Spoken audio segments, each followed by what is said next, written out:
ഏവർക്കും ഫെയ്ത്ത് സർജറിയുടെ മൂന്നാമത്തെ എപ്പിസോഡിലേക്ക് സ്വാഗതം. കത്തോലിക്ക സഭയുടെ മതബോധന ഗ്രന്ഥത്തിലെ മൂന്നാം ഭാഗത്തെക്കുറിച്ചാണ് നാം ഇന്ന് പങ്കുവയ്ക്കുന്നത്. ദൈവത്തിന്റെ സഹായത്താൽ ക്രിസ്തുവിന്റെ വിളി സ്വീകരിച്ച ഓരോരുത്തരും ലോകമെമ്പാടും സുവിശേഷം പ്രസംഗിക്കാൻ വിളിക്കപ്പെട്ടവരാണെന്നാണ്. അതായത് എല്ലാ വിശ്വാസികളും സുവിശേഷം പ്രസംഗിക്കണമെന്നാണോ അതിന്റെ അർത്ഥം? അല്ല, സുവിശേഷം പ്രസംഗിക്കണം എന്നല്ല, നമ്മുടെ ജീവിതമാണ് ഏറ്റവും വലിയ സന്ദേശം. ഡെപ്പോസിറ്റം ഫിദെ, അതായത് വിശ്വാസ നിക്ഷേപം.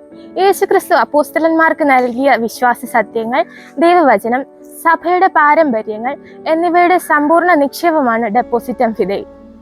ഈ വിശ്വാസ നിക്ഷേപം അപ്പോസ്തലന്മാരിൽ നിന്ന് അവരുടെ പിൻഗാമികളായ മെത്രാന്മാർക്കും സഭയിലേക്കും കൈമാറപ്പെട്ടു. സഭ അത് വിശ്വസ്തയോടെ സംരക്ഷിക്കുകയും ഇന്നും തലമുറകളിലേക്ക് കൈമാറുകയും ചെയ്യുന്നു. അപ്പോൾ ഓരോ ക്രൈസ്തവനും ഈ വിശ്വാസ നിക്ഷേപം എങ്ങനെ കൈമാറണം? അതിന് ലളിതമായ 4 മാർഗങ്ങൾ പറയാം. ഒന്ന്, വിശ്വാസം ധൈര്യത്തോടെ ഏറ്റുപറയുക, ക്രിസ്തീയ ജീവിതം ജീവിക്കുക, ദിവ്യബലിയിൽ പങ്കെടുത്ത് കൂദാശകളിലൂടെ വിശ്വാസം വളർത്തുക, അതുപോലെ നമ്മുടെ ജീവിത സാക്ഷ്യങ്ങളിലൂടെ സുവിശേഷം മറ്റുള്ളവരുമായി പങ്കുവയ്ക്കുക.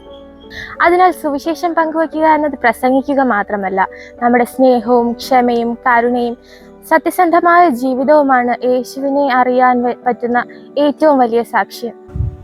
ചുരുക്കി പറഞ്ഞാൽ കത്തോലിക്ക സഭയുടെ മതബോധന ഗ്രന്ഥത്തിലെ മൂന്നാം ഭാഗം നമ്മെ പഠിപ്പിക്കുന്നത് ഇതാണ്: നാം സ്വീകരിച്ച ഈ വിശ്വാസ നിക്ഷേപം വിശ്വസ്തയോടെ സംരക്ഷിക്കുകയും അടുത്ത തലമുറയിലേക്ക് കൈമാറുകയും ചെയ്യേണ്ടത് ഓരോ ക്രൈസ്തവന്റെയും കടമയാണെന്നാണ്.